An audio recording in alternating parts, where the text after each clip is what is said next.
नमस्कार मित्रांनो, आपण पाहतात विदर्भराज 358. नमस्कार मित्रांनो, आपण पाहतात विदर्भराज 358 न्यूज.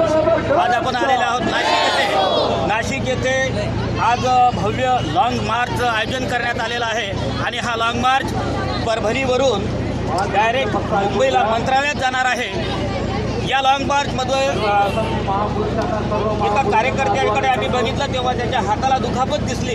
तेव्हा असं वाटलं की कदाचित हा लॉंग मार्चचा जो कार्यकर्ता आहे त्या अत्याचाराला बळी पडला की काय, म्हणून आपण त्याच्याशी आज सहज चर्चा करणार आहोत. मित्रा, काय नाव तुझं? माझं नाव अमरदीप सोनकांबळे. बरं, कुठून आला? परभणीवरून. आता तुला डायरेक्ट मुंबईला चाललाय का? या हाताला काय लागलं? पोलिसवाल्यांना मारलं 10 डिसेंबरला.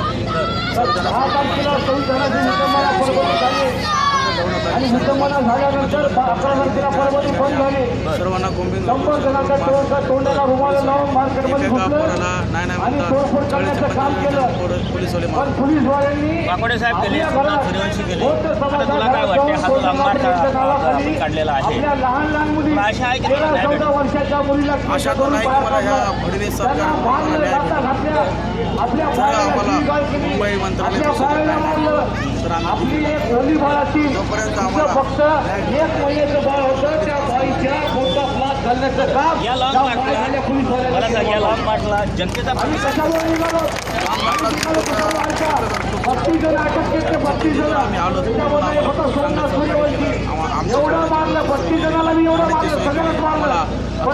देण्याची सोय पुढे रात्रीचा मुक्काम रात्रीचा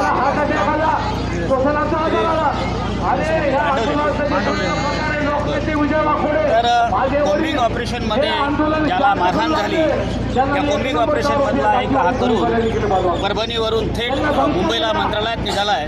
बघूया या प्रयत्नांना किती यश येते आणि हा लॉंग मार्च किती यशस्वी होतोय. आपण पाहता विदर्भराज 358 न्यूज. प्रभुदास शिंगणे.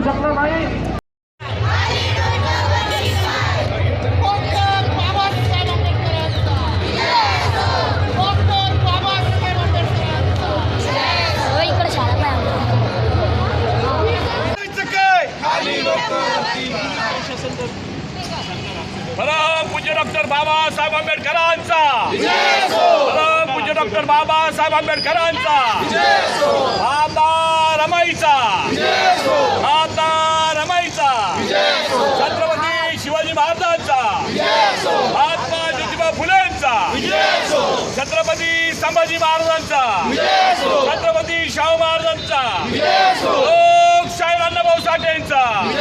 अरे बोलो बोलो जोर से बोलो. गृहमंत्री मुर्दाबाद, घोरबाडला निलंबित केलंच पाहिजे, त्याच्यावर गुन्हे दाखल झालेच पाहिजे.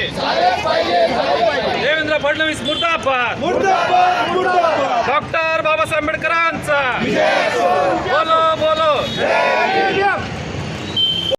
माझे वडील एका जागी बसले, मी त्यांना म्हणले काऊन बसले, मला म्हणले काय नाही म्हणले, मला जोर थकल्यासारखं वाटायले, चौकात काय त्यांना भांडणं करायला मी जाऊन येतो. त्यावेळेस माझे वडील मला खोटं बोलले मानवानं. त्यांना त्यांची छाती दुखू लागली. त्यांनी सांगितलं नाही, त्यांना वाटलं की सोमनाथच्या अंत्ययात्रेमध्ये कुठंतरी अडथळा येईल. मग मी त्या अंत्ययात्रेत गेलो, माझे बाबा घरी गेले आणि अंत्ययात्रेत मी गर्दा पाहिला. एवढा सारखा गर्दा सोमनाथच्या अंत्ययात्रेला होता. मी माझ्या एका मित्राला म्हणलं, एवढी मोठी अंत्ययात्रा कोणाची होईल आता, आणि मला माहीत नव्हतं दुसऱ्या दिवशीच माझ्या बापाची अंत्ययात्रा होईल. आणि बांधवनं पोलिसवाल्यांनी माझ्या बापाला तर त्रास दिला, पण आपल्या माया बहिणीला, आपल्या लहान लहान लेकराला, आपल्या भीमसैनिकाला अतिशय जातीय वाद मनात ठेवून या हरामखोराने आपल्या समाजाला त्रास दिलाय.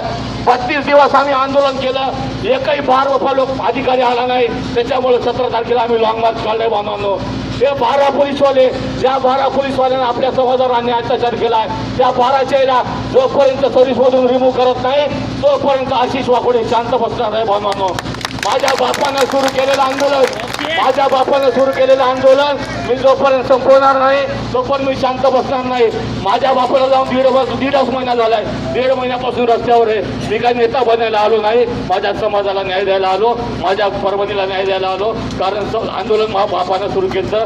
मला त्या आंदोलनाचं नेतृत्व करायचं नव्हतं, पण मला न्याय द्यायचा आहे म्हणून मी आंदोलनाला घेऊन चाललो. बांधवांनो, आमच्या महिलाला फोडा आलेत. त्या जातीवादी पोलिसांनी काय केलंय, त्याच्या हातावर बाबासाहेबांचा फोटो होता, ज्याच्या गाडीवर बाबासाहेबांची सही होती, त्या गाड्या सुद्धा फोडण्याचं काम या पोलिसवाल्यांनी केलं. बांधवांनो, एवढा जातीवाद कशामुळे यांच्या मनामध्ये? यांना वाटली की आंबेडकर चळवळ संपली, लोकनेते विजय वाकडे संपले, पण आंदोलन संपलं असं नाही. अजून आशिष वाकडे तुमच्या आशीर्वादाने जिंदा आहे. आणि बांधवांनो, मी कोणाला घाबरत नाही. मी माझ्या बापासारखा आहे. बाबासाहेबाशिवाय आणि वाकोडे साहेबाशिवाय मी कोणासमोर झुकत बी नाही. मला 2 कोटीची ऑफर होती बांधवांनो, हे काढू नका म्हणून. पण मी दलाली करणार नाही, माझ्या बापाने केली नाही आणि मी बी करत नाही.